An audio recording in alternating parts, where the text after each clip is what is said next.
السلام عليكم ورحمة الله وبركاته. الحمد لله رب العالمين. اللهم صل وسلم وبارك على رسولك سيدنا محمد وعلى آله وأصحابه أجمعين. أما بعد. പ്രിയമുള്ള മുഅ്മിനീങ്ങളെ, സത്യവിശ്വാസികളെ, പരിശുദ്ധമായ റമദാനിലെ 29ാമത്തെ സുദിനത്തിൽ നോമ്പുകാരായി അള്ളാഹുവിന്റെ പൊരുത്തം കാംക്ഷിച്ചുകൊണ്ട് നാം നിലകൊള്ളുകയാണ്. അല്ലാഹു സുബ്ഹാനഹു വ തആല നമ്മളുടെ നോമ്പുകളെല്ലാം അവൻ ഇഷ്ടപ്പെട്ട പൊരുത്തപ്പെട്ട അമലായി നമ്മളിൽ നിന്നും സ്വീകരിക്കുമാറാവട്ടെ. മുസ്ലിമിനെ സംബന്ധിച്ചിടത്തോളം അവിഭാജ്യ ഘടകമാണ് സക്കാത്തുൽ ഫിത്ർ എന്നുള്ളത്. നബി സല്ലല്ലാഹു അലൈഹി വസല്ലമ തങ്ങൾ ഫിത്ർ സക്കാത്തിന്റെ ശ്രേഷ്ഠത വിവരിച്ചുകൊണ്ട് ഓർമ്മപ്പെടുത്തുകയാണ്. സക്കാത്തുൽ ഫിത്രി തുഹ്റത്തൽ ലിസ്സായിമി മിനൽ ലഗ്വി വറഫസ് വതുഅമത്തൽ ലിൽ മസാകീൻ. സാധുക്കളുടെ ഭക്ഷണവും നോമ്പിൽ വിശ്വാസികൾക്ക് വന്നതാകുന്ന സർവ്വ പിഴവുകൾ പരിഹരിക്കുന്നതിന് വേണ്ടിയും അതിനെ പരിപൂർണമായി സംരക്ഷണം നൽകുന്നതിന് വേണ്ടിയുള്ളതാണ് ഫിത്ർ സക്കാത്ത് എന്ന് നബി സല്ലല്ലാഹു അലൈഹി വസല്ലം തങ്ങൾ ഓർമ്മപ്പെടുത്തി. അനസ് ഇബ്നു മാലിക് റളിയല്ലാഹു അൻഹു നിവേദനം ചെയ്യുന്ന ഹദീസിൽ കാണാം, സൗമുൽ അബ്ദി മുഅല്ലഖുൻ ബൈന സമാഇ വൽ അർദ്. ആകാശഭൂമികൾക്കിടയിൽ നോമ്പ് ബന്ധപ്പെട്ട് കിടക്കുകയാണ്.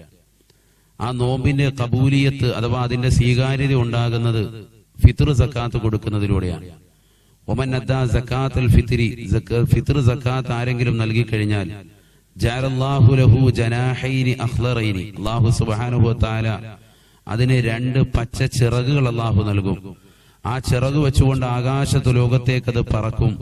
അല്ലാഹുവിന്റെ അർശിനടുക്കലുള്ളതാകുന്ന വിളക്കിൽ ഖിന്ദീലിൽ ചെന്നുകൊണ്ട് അത് നിലകൊള്ളുകയും ആ വിളക്ക് അത് പ്രകാശിക്കാൻ കാരണമായി തീരുകയും ചെയ്യുമെന്ന് സല്ലല്ലാഹു അലൈഹി വസല്ലമ തങ്ങൾ ഓർമ്മപ്പെടുത്തുക. ആകയാൽ ഫിത്ർ സക്കാത്ത് വളരെയേറെ മർമ്മപ്രധാനമാണ്.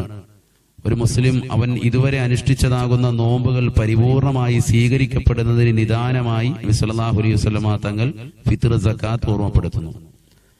ഷാഫിഈ മദ്ഹബ് പ്രകാരം 3 കിലോ അരി, ഏറ്റവും സൂക്ഷ്മത പ്രകാരമാണ് ഈ പറയുന്നത്, 3 കിലോ അരി അർഹതപ്പെട്ട സക്കാത്തിന് അർഹതപ്പെട്ടതാകുന്ന പാവങ്ങൾക്ക് നൽകേണ്ടുന്ന ഏറ്റവും ശ്രേഷ്ഠമായ സമയം പെരുന്നാളിന്റെ സുദിനത്തിൽ പ്രഭാതം മുതൽ പെരുന്നാൾ നമസ്കാരത്തിന് പുറപ്പെടുന്നത് വരെയുള്ള സമയമാണ് ഷാഫിഈ മദ്ഹബ് പ്രകാരം. തലേന്ന് പിറ കണ്ടത് മുതൽക്ക് കൊടുക്കുകയും ചെയ്യാം, റമദാൻ 1 മുതൽക്ക് കൊടുക്കുകയും ചെയ്യാം. പക്ഷെ റമദാൻ 1 മുതൽ കൊടുക്കുമ്പോൾ പെരുന്നാളിന്റെ സുദിനത്തിൽ വാങ്ങിയ വ്യക്തി അത് വാങ്ങാൻ അർഹനും കൊടുത്ത വ്യക്തി അത് കൊടുക്കാൻ അർഹനുമായിരിക്കണം എന്നുള്ളത് പ്രത്യേകമായി പണ്ഡിതന്മാർ ഓർമ്മപ്പെടുത്തുന്ന വസ്തുതയാണ്. പെരുന്നാളിന്റെ സുദിനത്തിൽ തന്റെയും തന്റെ കുടുംബത്തിന്റെയും താൻ ചെലവഴിക്കുന്നതാകുന്ന ആശ്രിതരായി കഴിയുന്ന മുഴുവൻ ആളുകളുടെയും ചെലവുകൾ കഴിച്ച് മിച്ചമുള്ള വ്യക്തിയാണ് സക്കാത്ത് കൊടുക്കൽ നിർബന്ധമായ വ്യക്തി. ആ കാര്യം പ്രത്യേകം ശ്രദ്ധിക്കുക. നബി സല്ലല്ലാഹു അലൈഹി വസല്ലമ തങ്ങൾ ഓർമ്മപ്പെടുത്തിയതായി കാണാം, 10 നേട്ടങ്ങളാണ് ഫിത്ർ സക്കാത്ത് കൊടുക്കുന്നതിലൂടെ അല്ലാഹു സുബ്ഹാനഹു വ തആല നമുക്ക് നൽകുന്നത്. ഒന്നാമത്തെ നേട്ടം, യുതഹിറു ജസദഹു മിനദ്ദുനൂബ്. സർവ്വവിധ പാപങ്ങളിൽ നിന്നും അല്ലാഹു സുബ്ഹാനഹു വ തആല അവനെ സംരക്ഷിക്കും, അവനെ പരിശുദ്ധിപ്പെടുത്തുമെന്നുള്ളതാണ് ഒന്നാമത്തേത്. രണ്ടാമത്തത്, യഅ്തിഖു മിനന്നാർ. നരകത്തിൽ നിന്നും അല്ലാഹു സുബ്ഹാനഹു വ തആല പരിപൂർണമായ മോചനം അല്ലാഹു അവന് നൽകുന്നതാണ്. മൂന്നാമത്തത്, യസീറു സൗമഹു മഖ്ബൂലൻ. അവന്റെ നോമ്പ് പരിപൂർണമായി സ്വീകരിക്കപ്പെടുന്നതാകും. നാലാമത്തത്, തൂജിബുൽ ജന്നത. സ്വർഗം അല്ലാഹു സുബ്ഹാനഹു വ തആല അവന് നിർബന്ധമാക്കുന്നതാണ്. അഞ്ചാമത്തത്, ഖബറിൽ നിന്ന് പരിപൂർണമായ നിർഭയത്വത്തോടുകൂടി മഹ്ശറയിലേക്ക് അവൻ എഴുന്നേൽക്കുന്നതാണ്. ആറാമത്തേത്, ആ വർഷം മുഴുവനും അവൻ ചെയ്ത സർവ്വ അമലുകളെയും അല്ലാഹു സുബ്ഹാനഹു വ തആല സ്വീകരിക്കുന്നതാണ്.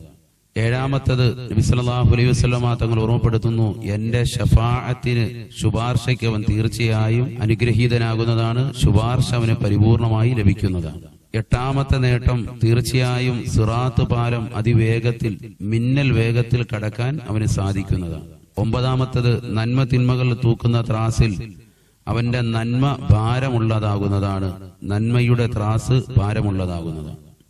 പത്താമത്തത്, പരാജിതരുടെ ലിസ്റ്റിൽ നിന്ന് അല്ലാഹു സുബ്ഹാനഹു വ തആല അവന്റെ പേരിനെ മായ്ക്കുന്നതാണ്. ആകയാൽ പരിശുദ്ധമാക്കപ്പെട്ട സക്കാത്തുൽ ഫിത്ർ എല്ലാവരും ശ്രദ്ധിക്കുക. ഒരാൾ പോലും അതിൽ അശ്രദ്ധ വെക്കാതെ സസൂക്ഷ്മം ശ്രദ്ധ പതിപ്പിക്കാൻ വേണ്ടി ഓർമ്മപ്പെടുത്തുന്നു. അല്ലാഹു സുബ്ഹാനഹു വ തആല ഫിത്ർ സക്കാത്ത് നൽകുന്നതിലൂടെ ശരീരത്തിന് നിർബന്ധമാക്കപ്പെട്ട സക്കാത്ത് കിട്ടിയ സാലിഹീങ്ങളിൽ അള്ളാഹു നമ്മളെ ചേർത്ത് അനുഗ്രഹിക്കുമാറാവട്ടെ. അസ്സലാമു അലൈക്കും വറഹ്മത്തുള്ളാഹി വബറകാതുഹു. രക്ഷിതാക്കളെ സന്തോഷിക്കണേ, സന്തോഷിക്കണേ. കാരണം അള്ളാഹുവിന് ഏറ്റവും ഇഷ്ടപ്പെട്ട അമലാണ് അവർ ചെയ്തുകൊണ്ടിരുന്നത്. കഴിഞ്ഞ 3 വർഷങ്ങളായി, കഴിഞ്ഞ 2 വർഷങ്ങളായി, കഴിഞ്ഞ വർഷങ്ങളായി ഖുർആനാണ് രാപകലില്ലാതെ. രാവിലെ സുബഹിക്ക് നേരത്തെ എഴുന്നേൽക്കുന്നു, തഹജ്ജുദ് നമസ്കരിക്കുന്നു, വിശുദ്ധ ഖുർആൻ ഓതുന്നു, ഭക്ഷണം നൽകുന്ന, അതിനുവേണ്ടി സൗകര്യങ്ങൾ ഏർപ്പെടുത്തുന്ന, പാർപ്പിട സൗകര്യങ്ങൾ നൽകുന്നവർക്ക് വേണ്ടി പൊട്ടിക്കരഞ്ഞുകൊണ്ട് ദുആ ചെയ്യുന്നു. സുബഹിയുടെ ബാങ്ക് ഒരു മുത്തഅല്ലിമ് തന്നെ വിളിക്കുന്നു. കൂട്ടമായി ഒരുമിച്ച് ചേർന്നുകൊണ്ട് സുന്നത്ത് നിസ്കരിക്കുന്നു. ഒരുമിച്ച് ചേർന്നുകൊണ്ട് ഒരു വ്യക്തി ഇമാമായി നിന്നുകൊണ്ട് ഇമാമും ജമാഅത്തുമായി വിശുദ്ധമായ ഖുർആനിലെ വലിയ സൂക്തങ്ങൾ ഓതിക്കൊണ്ട് നമസ്കരിക്കുന്നു. സുബഹി നമസ്കാരം കഴിഞ്ഞ് പരിശുദ്ധമായ ഖുർആൻ, യാസീൻ സൂറത്തുകൾ, ഇദാവകാത്തികൾ, അർ-റഹ്മാൻ, സൂറത്തുൽ മുൽക്കടക്കം പാരായണം ചെയ്യുന്നു. തന്റെ നാട്ടുകാർക്ക്, കുടുംബക്കാർക്ക്, ബന്ധുമിത്രാദികൾക്ക്, വാസികൾക്ക് ഈ ദീനിന്റെ മാർഗത്തിലേക്ക് തന്നെ തിരിച്ചുവിട്ട ഉസ്താദുമാർക്ക് എല്ലാവർക്കും വേണ്ടി പൊട്ടിക്കരഞ്ഞുകൊണ്ട് ദുആ ചെയ്യുന്നു. ശേഷം അവരുടെ പാഠങ്ങൾ കേൾപ്പിക്കുകയാണ്, പുതിയ പാഠം ചൊല്ലിക്കേൾപ്പിക്കുകയാണ്. 2 പേജ് 3 പേജ് മക്കൾ ഓതി കേൾപ്പിക്കുകയാണ്. സുബ്ഹാനല്ലാഹ്. അരമണിക്കൂർ കഴിയുമ്പോൾ പഴയ പാഠം, തലേ ദിവസം ഓതിക്കൊടുത്ത പാഠം വീണ്ടും ഓതിക്കൊടുക്കുകയാണ്. വീണ്ടും ഒരു ജുസ് കൂടി പഴയത് പഠിച്ചത് മുഴുവനും ഓതിക്കൊടുക്കുകയാണ്. മസ്ർ മുതൽ മഗ്രിബ് വരെയുള്ള സമയത്ത് വീണ്ടും അവർ പഠിക്കുകയാണ്, വീണ്ടും ഖുർആൻ ഓതുകയാണ്. മഗ്രിബ് കഴിഞ്ഞ് വീണ്ടും പുതിയ പാഠം പഠിക്കുകയാണ്. ഇശായ്ക്ക് ശേഷം ഹദ്ദാദ് ഓതുകയാണ്, വിക്ർ ചൊല്ലുകയാണ്. 10-10:30 വരെ ഖുർആൻ ഓതിക്കൊണ്ട് നിലകൊള്ളുകയാണ്. 11 മണിക്ക് കിടക്കുന്നു, രാവിലെ 4 മണിക്ക് എഴുന്നേൽക്കുന്നു. ഈ സമയം അത്രയും പരിശുദ്ധമായ ഖുർആനിന്റെ നിദ്രയിലാണ്.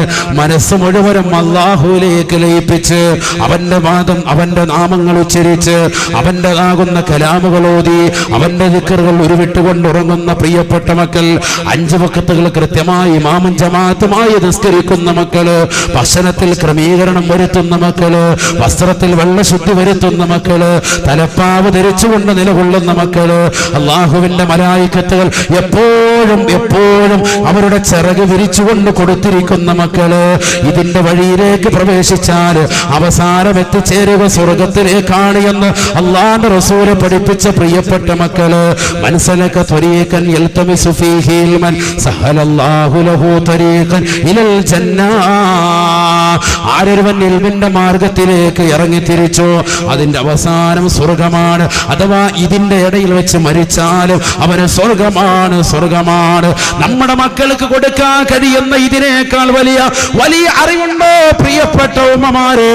നമ്മൾ കൊടുക്കുന്ന സ്നേഹം വെറുതെയല്ല, നമ്മൾ കൊടുക്കുന്ന പണം വെറുതെയല്ല, നമ്മൾ നൽകുന്ന പണവും വെറുതെയല്ല, നമ്മൾ നൽകുന്ന സ്വതക്കുകൾ വെറുതെയല്ല, നമ്മൾ കൊടുക്കുന്ന സ്നേഹ സമസ്രണമാകുന്ന പരിമാറ്റവും എല്ലാം നാളെ ആഖിറത്തിലേക്ക് മുതൽ കൂട്ടുന്നാകുന്നതാണ്. മക്കളെ വിളിക്കുകയാണ്, അതേ മക്കളെ അള്ളാഹു വിളിക്കുകയാണ്. അവരുടെ തലയിലേക്ക് അള്ളാഹു സുബ്ഹാനഹു വ തആല സ്വർണ്ണത്താലുള്ള ഒരു കിരീടം വെച്ചു കൊടുക്കുകയാണ്. സൂര്യനേക്കാൾ പ്രകാശമാണ്, സൂര്യന്റെ പ്രകാശം എന്നല്ല റസൂലുള്ളാഹി പറഞ്ഞത്. അഹ്സനു മിൻ ലൗഇ ശംസി, സൂര്യനേക്കാൾ പ്രകാശമാണ്. ചിന്തിച്ചു നോക്ക്, മഹ്ശറിൽ വന്ന് നിൽക്കാണ്, കൂരിരുട്ടാണ്. ഖബറിൽ നിന്ന് പോകുമ്പോൾ അങ്ങനെയാ പോകുന്നത്? ഒന്നുമില്ല, ശരീരത്തിൽ 100 പോലും വസ്ത്രമില്ലാതെ അങ്ങോട്ട് പോവാ, ഒന്നുമില്ലാതെ പോവാൻ. മഹ്ശറിലെത്തുന്ന ഈ മക്കളെ അല്ലാഹു സുബ്ഹാനഹു വ തആല ഹാഫിളീങ്ങളാകുന്ന മക്കൾ, അവരുടെ തലയിലേക്ക് സ്വർണ്ണത്താലുള്ള കിരീടം അങ്ങോട്ട് വയ്ക്കും. സ്വർണ്ണത്താലുള്ള വസ്ത്രം, പട്ടുവസ്ത്രം അവരെ ധരിപ്പിക്കും, മാതാപിതാക്കൾക്ക് ധരിപ്പിക്കും.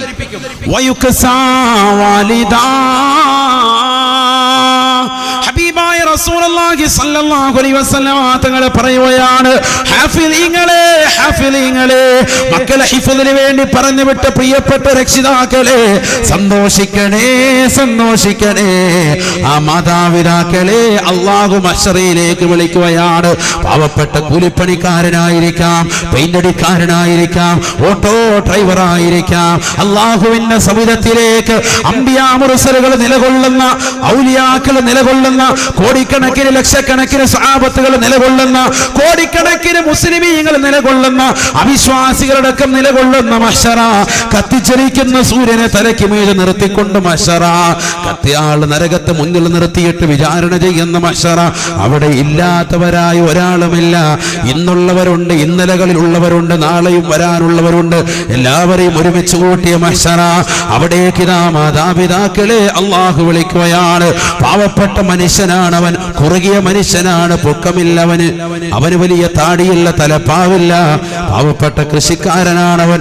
അവൻ വേച്ച് വേച്ച് റബ്ബിന്റെ സവിധത്തിലേക്ക് വരുകയാണ്. അള്ളാഹു എന്തിനു വേണ്ടിയാണ്?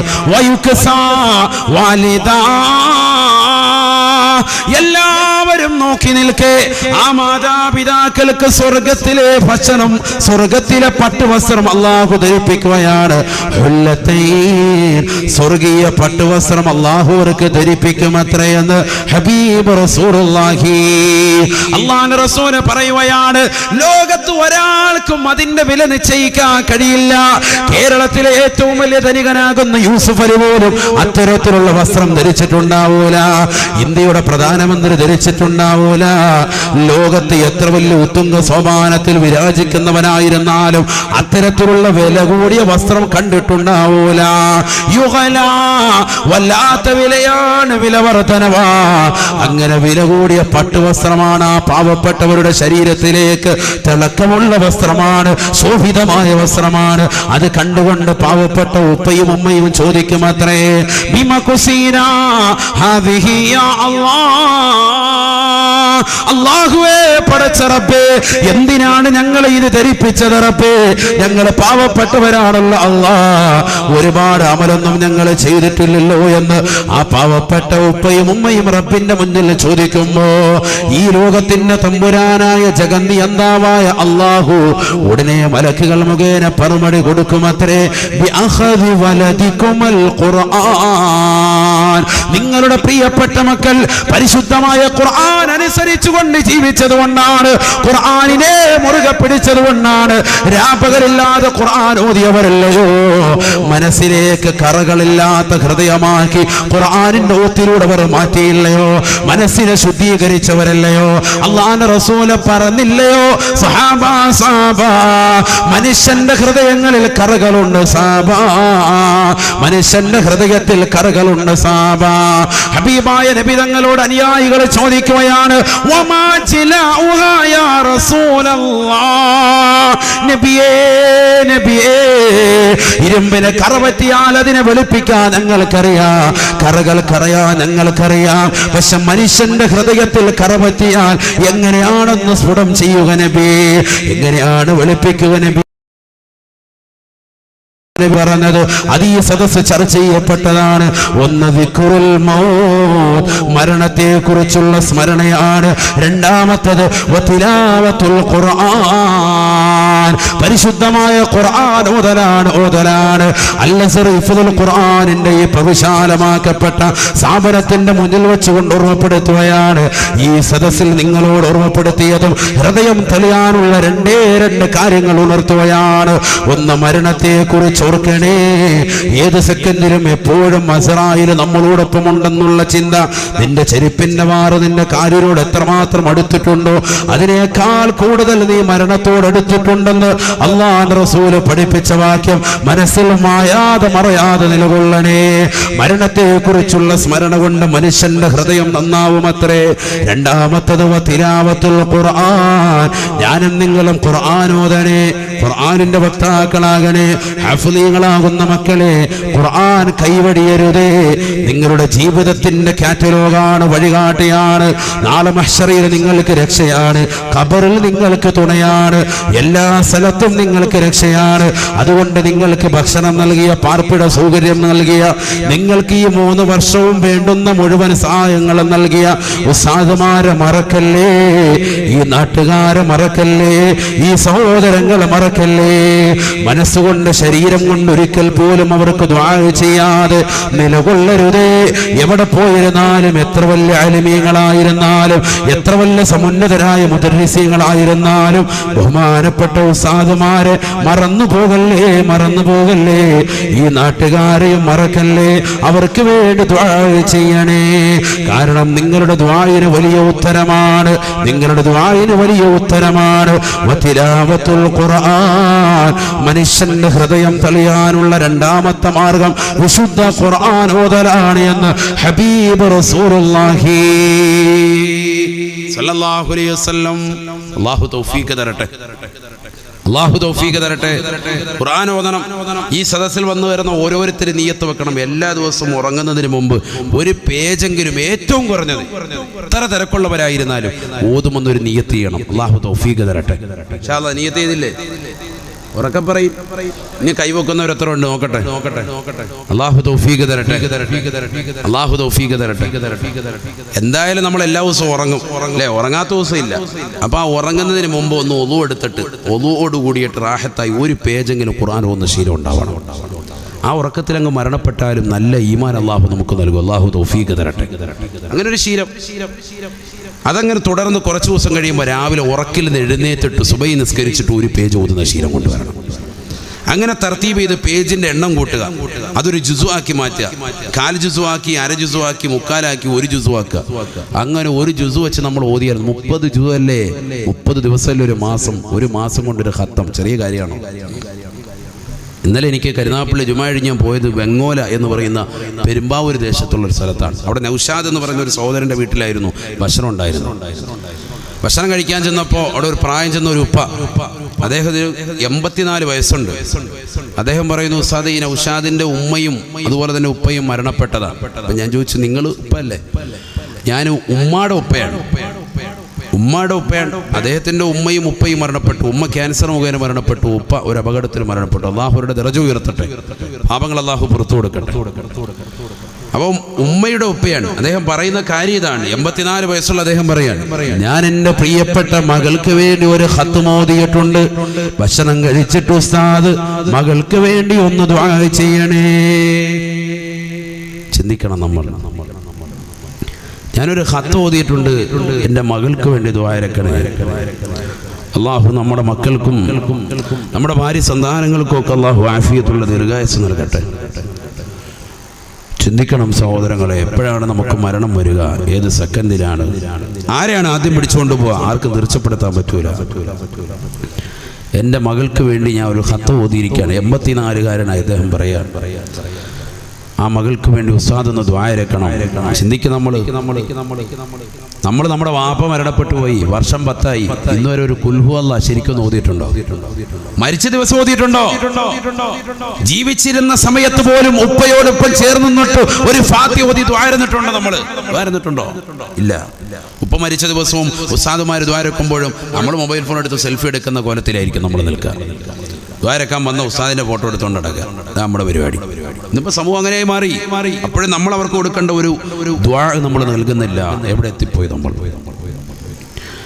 ചിന്തിക്കണം സഹോദരങ്ങളെ. നമുക്കാകെ കിട്ടുന്നത് ഇതൊക്കെ ഉള്ളൂ. ഈ മക്കള് അവരെ സ്നേഹിച്ചതിന്റെ പേരിൽ കിട്ടുന്നത്. നാളെ ഇന്ന ആള് മരണപ്പെട്ടു, ഈ ഉസ്താദൊക്കെ ഇതിന്റെ പിന്നിൽ ഇറങ്ങിത്തിരിച്ചതെന്തിനാണ്? അവരുടെ ഉപ്പയൊക്കെ ഇതിന്റെ പിന്നിൽ ഇറങ്ങിത്തിരിച്ചതെന്തിനാ? ഒന്നുമല്ല, ഈ മക്കളുടെ പ്രാർത്ഥന കിട്ടാൻ.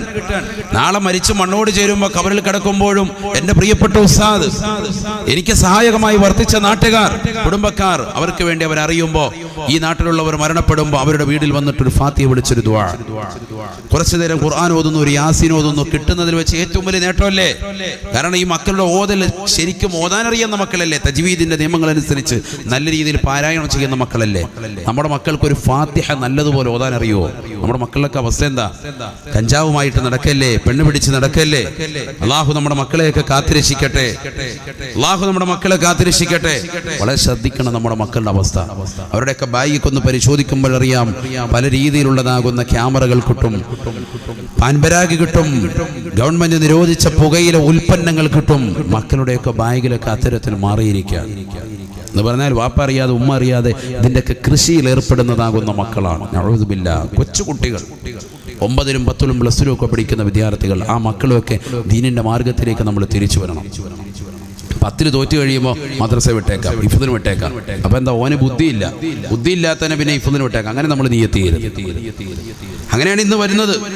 പൊതുവേ ഉള്ളൊരു അവസ്ഥ തന്നെ. മാറ്റം വരണം. നമ്മൾ 10ാം ക്ലാസ് തോറ്റ് കഴിയുമ്പോൾ 7ാം ക്ലാസ്സൊക്കെ തോറ്റ്, സ്കൂളിൽ തോറ്റ് തൊപ്പിയിട്ട് ഭയങ്കര അലമ്പ്, വീട്ടിൽ ഉമ്മാക്ക് ഭയങ്കര ഇടങ്ങേറ്, വാപ്പായ കുത്തുവാള എടുപ്പിക്കുക, അങ്ങനെയുള്ളവരും വരാം. എന്നെ ഓതാൻ വിടുകയാണ്. ഇനിയിപ്പോൾ നീ നിയ്യത്ത് ചെയ്തോ, ഓതാൻ വിടുക. ഓതാൻ വിട്ട് എവിടെ ശരിയാവും? 3ന്റെ അന്ന് ഉസ്താദിന്റെ പോകത്തിരിക്കുന്ന പൈസ അടിച്ചുകൊണ്ട് ഹൈവാൻ പോയി. പിന്നെ അങ്ങനെ ശരിയാവും? അങ്ങനെയുള്ളതിനല്ല നമ്മൾ നല്ല പഠിക്കുന്ന നല്ല വിദ്യാർത്ഥികളെ, ബുദ്ധിയുള്ള, നമ്മുടെ ഇപ്പം കണ്ട സ്ഥാപനത്തിൽ പഠിക്കുന്ന വിദ്യാർത്ഥികൾ, അതേപോലെ നല്ല മക്കളെ വിടണം. അള്ളാഹു തൗഫീഖ് തരട്ടെ. ഞാനിത് പറയുന്നത് എന്തിനാ? നമുക്ക് നല്ല ബുദ്ധിയുള്ള മക്കളുണ്ട്. അവരിൽ ഒരാളെ നമ്മൾ ഹിഫ്ദിന് വേണ്ടി പറഞ്ഞു വിടട്ടെ. ഒരുത്തന് ഹാഫിദ് ആലിമും ആകട്ടെ, ഒരുത്തൻ എഞ്ചിനീയറിംഗ് വെക്കോട്ടെ, ഒരുത്തൻ ഡോക്ടർ ആയിക്കോട്ടെ. എല്ലാ മേഖലയും വേണം. ഒരു വീട്ടിൽ തന്നെ എല്ലാം ഉണ്ട്. വാപ്പ സുഖയിലടക്കുമ്പോൾ അടുത്തിരുന്നിട്ട് ഹത്ത് ഓതാൻ ഒരുത്തൻ ഇത് വെച്ചിട്ട് കുത്താൻ നോക്കാൻ, വാപ്പായെ നോക്കാൻ. ഒരുത്തൻ വാപ്പാക്ക് വീട് പണിയാൻ, എഞ്ചിനീയർ, എല്ലാം ഉണ്ട്. എല്ലാ പരിപാടിയും ഒരു വീട്ടിൽ തന്നെ ആയിക്കോട്ടെ. അതൊക്കെ വേണം. അത് വേണ്ടാന്നല്ല, എല്ലാവരും ഇതിന്റെ മാർക്ക് അങ്ങനെ വേണ്ട. എല്ലാവർക്കും ദീൻ കൊടുക്കണം. മദ്രസ വിദ്യാഭ്യാസം അനിവാര്യമായി കൊടുക്കണം. മതബോധം കൊടുക്കണം, മതനിഷ്ഠ കൊടുക്കണം. ആ കുടുംബത്തെ തർബീത്ത് ചെയ്യാൻ ഒരു മകനെയെങ്കിലും ഈ കാലഘട്ടത്തിൽ നിർബന്ധമായി ഹാഫിദും ആലിമുമായി നമ്മൾ പറഞ്ഞു വിടണം. അതോടൊപ്പം തന്നെ വിദ്യാഭ്യാസം കൊടുക്കണം. ഭൗതികം കൊടുക്കാമല്ലോ. അതിനുള്ള സാമ്പത്തിക ശേഷി നമുക്കുണ്ട്, കഴിവുണ്ട്. അതിനുള്ള മേഖലകൾ ഇന്ന് ധാരാളമുണ്ട്, സൗകര്യങ്ങളുണ്ട്. അത് നമ്മൾ നോക്കണം. ഇല്ലെങ്കിൽ അവന് പേഴ്സണലായിട്ട് പോയിട്ട് എഴുതാൻ പറ്റുന്ന രീതിക്ക്, പരീക്ഷ പോയി എഴുതുന്ന രീതിക്ക് സൗകര്യം ചെയ്തു കൊടുക്കണം. ഇതൊക്കെ പ്രൈവറ്റായി പരീക്ഷ എഴുതുക, എന്നിട്ട് കുട്ടി അതിൽ വിജയം കണ്ടെത്തോളും. നല്ല ബുദ്ധിയുള്ള കുട്ടികളാണ്. ഖുർആൻ പഠിക്കുക എന്ന് പറഞ്ഞാൽ ചെറിയ കാര്യമല്ല. ഖുർആൻ മനഃപ്പാഠമാക്കുക എന്ന് പറഞ്ഞാൽ നല്ല ബുദ്ധി വേണം. അള്ളാഹു മക്കളെ കബൂലാക്കുമാറാവട്ടെ, സ്വീകരിക്കുമാറാവട്ടെ. അതുകൊണ്ട് എനിക്ക് ഓർമ്മപ്പെടുത്താനുള്ളത്, പ്രിയപ്പെട്ട രക്ഷിതാക്കളോട്, സഹോദരങ്ങളോട്, ഈ സ്ഥാപനത്തിന്റെ അഭീതകാംക്ഷികളോട്, ഇതിന് ചുറ്റുവട്ടം നിൽക്കുന്നതായ വീട്ടുകാരോട്, നാട്ടുകാരോട്, നിങ്ങൾ നൽകിയ സ്നേഹം കാരണമായി അതിലെ 6 കുട്ടികൾ പരിശുദ്ധ ഖുർആൻ പഠിച്ച്, അള്ളാഹിന്റെ കലാം പഠിച്ച്, ലോകത്തിലെ ഏറ്റവും ശ്രേഷ്ഠമായ അമലേതാണ് നബിയെ എന്ന് ചോദിച്ചപ്പോൾ, അള്ളാഹ്ക്ക് ഇഷ്ടപ്പെട്ടതാണെന്ന് ചോദിച്ചപ്പോൾ നബി കൊടുത്ത മറുപടി വിശുദ്ധ ഖുർആൻ ഓതലാണ്. ലോകത്തെ ഏറ്റവും ശ്രേഷ്ഠമായ വ്യക്തികൾ ആരാണെന്ന് ചോദിച്ചപ്പോൾ നബി കൊടുത്ത മറുപടി ഖുർആൻ പഠിക്കുകയും പഠിപ്പിക്കുകയും ചെയ്യുന്നവരാണ് എന്ന് പറഞ്ഞാൽ ഖുർആൻ വിട്ടിട്ടുള്ള ഒരു കളി പാടില്ല. ഖുർആൻ നമ്മുടെ ജീവിതത്തിൽ ഒരു കൈപ്പുസ്തകമാണ്. പക്ഷെ നമ്മൾ വളരെ അകന്നുപോയി. എൻ്റെ മുന്നിലിരിക്കുന്ന എത്രയോ ആളുകൾ ഇപ്പോൾ ഹൃദയം പൊടിയുന്നുണ്ടാവും. ഖുർആൻ ഒന്ന് കൈകൊണ്ട് തൊട്ടിട്ട് മാസങ്ങൾ, വർഷങ്ങൾ, ദിവസങ്ങൾ കഴിഞ്ഞിട്ടുണ്ടാവും. അള്ളാഹു നമ്മളെ കാത്തിരക്ഷിക്കട്ടെ. ഖുർആനിൽ നിന്ന് എത്രയോ അകലുന്നോ അത്രയും നമുക്ക് ഈമാൻ കുറയുന്നു എന്നുള്ളതാണ്. ഖുർആൻ ഓതണം, അപ്പോഴേ നമ്മുടെ ഹൃദയം സാഫാവുള്ളൂ, തെളിയുകയുള്ളൂ. അള്ളാഹു തൗഫീഖ് തരട്ടെ. അള്ളാഹു തൗഫീഖ് തരട്ടെ. ഇന്നിവിടെ പഠിച്ചിറങ്ങിയ വിദ്യാർത്ഥികൾ അള്ളാഹു അവർക്ക് ഖൈർ പ്രദാനം ചെയ്യുമാറാവട്ടെ. ആലിമീങ്ങളിൽ അള്ളാഹു ഉൾപ്പെടുത്തുമാറാവട്ടെ. ഇനി വിശുദ്ധമായ കിതാബുകൾ അവർ ഓതണം. ഖുർആൻ പഠിച്ചു കഴിഞ്ഞാൽ പിന്നെ ദൗറ എന്ന് പറഞ്ഞൊരു സിസ്റ്റം ഉണ്ട്. റിപ്പീറ്റ് ചെയ്യാണ്. ഖുർആൻ റിപ്പീറ്റ് ചെയ്യും. പഠിച്ചെടുത്ത ഉസ്താദിന്റെ അടുക്കൽ തന്നെ അത് ദൗറ ചെയ്യും. അത് ദൗറ ചെയ്ത് കറാത്ത് മറാത്ത് നല്ല രീതിയിൽ ആവർത്തിച്ച് ഓതി കേൾപ്പിച്ച് നല്ല തറവാക്കി വെക്കും. ഉദാഹരണത്തിന് നമുക്കിപ്പോൾ ഫാത്തിഹ ഈ മുന്നിലിരിക്കുന്നവർക്കൊക്കെ നമുക്കൊക്കെ മനപ്പാടാണ്. ഫാത്തിഹയിൽ ഒരു ആയത്ത് പോലും നമ്മൾ മറക്കൂല. അതേപോലെ എല്ലാ സൂക്തങ്ങളും പഠിക്കാൻ, 114 സൂക്തങ്ങൾ മുഴുവൻ പഠിക്കാൻ. ഒരു സൂക്തം നമ്മൾ പഠിച്ച് സൂറത്തുൽ ഫാത്തിഹ, ഖുൽ ഹുവല്ലാഹ് നമ്മൾ പഠിച്ച് 2 സൂക്തമായി, ഖുൽ റബ്ബിൽ ഫലക്ക് പഠിച്ച് 3 ആയി. എത്ര ചെറിയ സൂറത്ത് നമുക്കറിയാം. നമ്മൾ കുറച്ച് പഠിക്കാൻ ശ്രമിക്കുക. ഖുർആനുമായി കൂടുതൽ ബന്ധം വരിക. അപ്പോൾ അള്ളാഹു സുബ്ഹാനഹു വ തആലയിലേക്ക് നമുക്കൊരു സ്നേഹം വരും, ദീനിലേക്ക് കൂടുതലൊരു താല്പര്യം വരും. അള്ളാഹു തൗഫീഖ് തരട്ടെ. ഒറ്റ ഒരു മകനെ പോലും നമ്മൾ ദീനിലേക്ക് പറഞ്ഞു വിടാതിരിക്കരുത് എന്ന ഓർമ്മപ്പെടുത്തലോടുകൂടി ഇൻഷാ അല്ലാഹ് നമുക്ക് ദുആയിരക്കാം. നബി തങ്ങൾ പഠിപ്പിച്ച ഒരൊറ്റ വാക്ക്, ആലിമൻ, ഒന്നില്ലെങ്കിൽ നീ ഒരു പണ്ഡിതനാവുക. മുത്തുനബിയുടെ വാക്കാണ്. നമുക്കതിന് സാധിച്ചിട്ടില്ല. ഔ മുതഅല്ലിമൻ, അല്ലെങ്കിൽ ദീൻ പഠിക്കുന്ന ഒരു വിദ്യാർത്ഥിയാകുക. നമുക്കതിന് സാധിച്ചോ സഹോദരങ്ങളെ? അതിനും കഴിഞ്ഞിട്ടില്ല. ഔ മുസ്തമിഅൻ, ദീൻ കേൾക്കുന്നവനാകുക. അതിനും എപ്പോഴും നമുക്ക് സമയം കിട്ടിക്കോണമെന്നില്ല. ഇതുപോലെയൊക്കെ ഒരുമിച്ച് കൂട്ടിയാൽ, ആരെങ്കിലുമൊക്കെ സഹായകമായി വർത്തിച്ചുകൊണ്ടൊരു വാഴ്ന്നു വെച്ചാൽ, ഇല്ലെങ്കിൽ എവിടെയെങ്കിലും നടന്നാൽ, അത് തന്നെ നമുക്ക് സൗകര്യമാകുന്ന ദിവസങ്ങൾ വന്നാൽ, മഴയില്ലാതെ വന്നാൽ നമ്മൾ പോയി ഒന്ന് കേട്ടുകൊടുക്കും. ഔ മുസ്തമിഅൻ, കേൾക്കുന്നവരാകുക, ദീനിനെ കേൾക്കുന്നവരാകുക. ഔ മുഹിബ്ബൻ, 4ാമതായി നബി തങ്ങൾ പറഞ്ഞു ദീനിനെ സ്നേഹിക്കുന്നവരാകുക. വലാ തകുൻ ഖാമിസ, 5ാമത്തെ ഒരു വിഭാഗത്തിലേക്ക് നീ പോകരുത് എന്ന് സയ്യിദുനാ റസൂലുള്ളാഹി സ്വല്ലല്ലാഹു അലൈഹി വസല്ലം. ഇതെന്റെ സഹോദര സഹോദരിമാരൊക്കെ അടിവരയിടേണ്ട വിഷയമാണ്.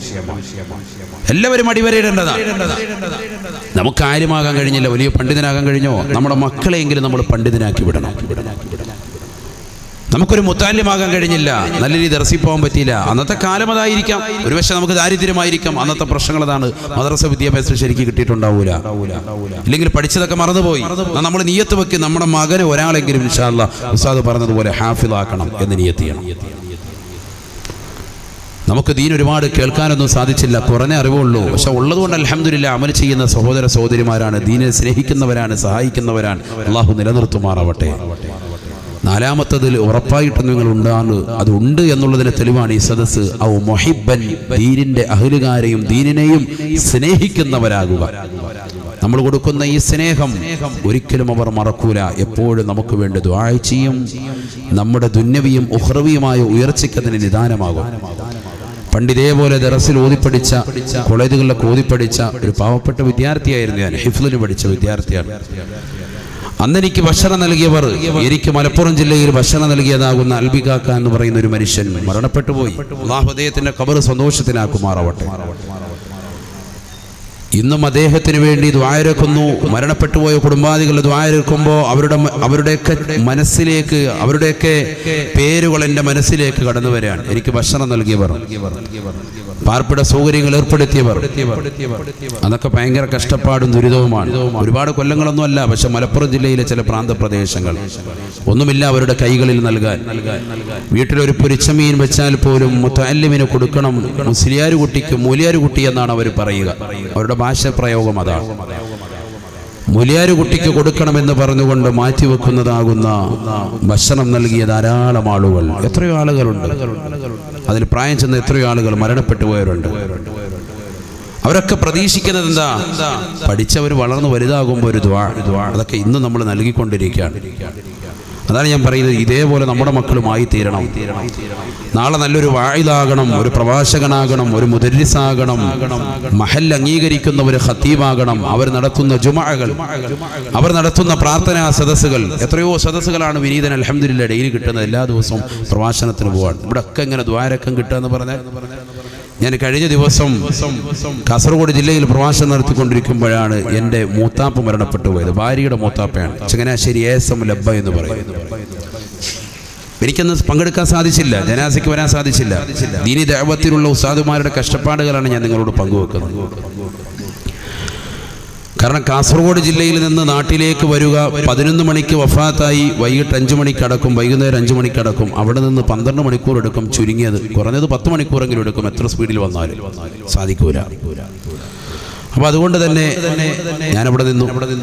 പക്ഷെ വൈകുന്നേരത്തെ സദസ്സ് കണ്ടപ്പോൾ ഞാൻ സന്തോഷിച്ചു. ആയിരക്കണക്കിന് ആളുകൾ ഒരുമിച്ച് കൂടിയ സഹോദരിമാരടക്കമുള്ള ആളുകൾ, അവരുടെ മുന്നിൽ 10,000-ഓളം ആളുകളുടെ മുന്നിൽ അദ്ദേഹത്തിന് കൊടുക്കാൻ, ദുആ കൊടുക്കാൻ എനിക്ക് സാധിച്ചു എന്നുള്ളതാണ്. അപ്പൊ ഈ സദസ്സിലും കിട്ടൂലേ അവർക്ക് ദുആ. അല്ലാഹു അവരുടെ ദറജ ഉയർത്തുമാറാവട്ടെ. അപ്പൊ ഇത് തന്നെയാണ് ഏറ്റവും വലിയ സൗഭാഗ്യം. നമ്മുടെ ജീവിതത്തിൽ കിട്ടുന്ന ഏറ്റവും വലിയ മുതൽക്കൂട്ടതാണ്. പിറ്റേ ദിവസവും എനിക്കൊരു മരണമുണ്ടായി. ഞാൻ അന്നും ഞാൻ കണ്ണൂർ ഭാഗത്താണ് വാഴത്. അതും എൻ്റെ ഏറ്റവും അടുത്ത കുടുംബത്തിൽപ്പെട്ടവരാണ്. ബഷീർ സാഹിബ് വെച്ചൂരുള്ള. അല്ലാഹു അവരുടെയും ദറജ ഉയർത്തുമാറാവട്ടെ. അതിലൊന്നും എത്തിപ്പെടാൻ സാധിച്ചിട്ടില്ല ഇതുവരെയും. ആ വീട്ടിലേക്കൊന്നും എനിക്ക് എത്താൻ സാധിച്ചിട്ടില്ല. രണ്ടാമത് പറഞ്ഞ വീട്ടിലേക്ക്, ആദ്യം പറഞ്ഞ വീട്ടിൽ മിനിഞ്ഞാന്നൊന്ന് പോയി. കാരണം പിന്നെ ഇന്നലെയും തിരക്കാണ്. ഇന്നിപ്പോൾ എൻ്റെ ജമാഅത്തിൽ, കരുനാഗപ്പള്ളി മുസ്ലിം ജമാഅത്തിലെ മുൻ പ്രസിഡന്റ് അഡ്വക്കേറ്റ് അബ്ദുറഹ്മാൻ എന്ന് പറയുന്ന ഒരു സഹോദരൻ, അദ്ദേഹവും മരണപ്പെട്ടു പോയി. ഇന്നലെ അദ്ദേഹം വളരെ സീരിയസ് ആയി വെന്റിലേറ്ററിലായിരുന്നു. ഇന്ന് അദ്ദേഹം ഈ ലോകത്തുനിന്ന് ഇവിടെ പറഞ്ഞുപോയി. മഗ്‌രിബിന് തൊട്ടു മുമ്പ് അദ്ദേഹത്തിന്റെ ജനാസ സംസ്കരിച്ച് ഖബറിൽ പോയി ഖബറിങ്കലും ദുആ ചെയ്തിട്ടാണ് ഞാൻ ഈ സദസ്സിലേക്ക് ഓടിപ്പിടിച്ചെത്തിയത്. ഓർമ്മപ്പെടുത്തുന്നു എൻ്റെ പ്രിയപ്പെട്ട സഹോദരങ്ങളോട്, ഈ രീതിയിൽ ദഅവത്തിന് വേണ്ടി ഓടുകയാണ്. ഞാനടക്കമുള്ള എല്ലാ ഉസ്താദുമാരും, എല്ലാവരുടെയും പ്രയാസം ഇത് തന്നെയാണ്. സ്വന്തം കുടുംബത്തിൽ മരണപ്പെട്ടു പോയവരുടെ സദസ്സിലേക്ക് പോലും എത്താൻ ഒരുപക്ഷെ സാധിക്കണമെന്നില്ല. പക്ഷേ അവരൊക്കെ ആഗ്രഹിക്കുന്നതൊന്നു മാത്രം, നാളെ റബ്ബിന്റെ കോടതിയിലാണ് കാണുക. നമ്മൾ മനുഷ്യൻ, ജീവിച്ചിരിക്കുന്ന പച്ചയായ മനുഷ്യനെ മണ്ണിലേക്ക് വെച്ചാൽ പിന്നെ ഈ ലോകത്തുനിന്ന് കാണലില്ല. ഇന്നിപ്പോ കബറടക്കി മഗ്‌രിബിന് മുമ്പ് അബ്ദുറഹ്മാൻ സാഹിബ്, അദ്ദേഹത്തെ ഇനി ഒരു വേള കാണണമെന്ന് ആഗ്രഹിച്ചാൽ നമുക്ക് സാധിക്കില്ല. ഇനി നാളെ മഹ്ശറയിൽ കഴിഞ്ഞു, ഈ ലോകം കഴിഞ്ഞു. അതാണ് നമ്മൾ മനസ്സിലാക്കേണ്ടത്. ഈ ലോകം കഴിഞ്ഞു, അടുത്ത ലോകവും കഴിയും, ഖബർ ജീവിതവും കഴിയും, മഹ്ശറയിൽ ഇനി കാണാൻ പറ്റുള്ളൂ.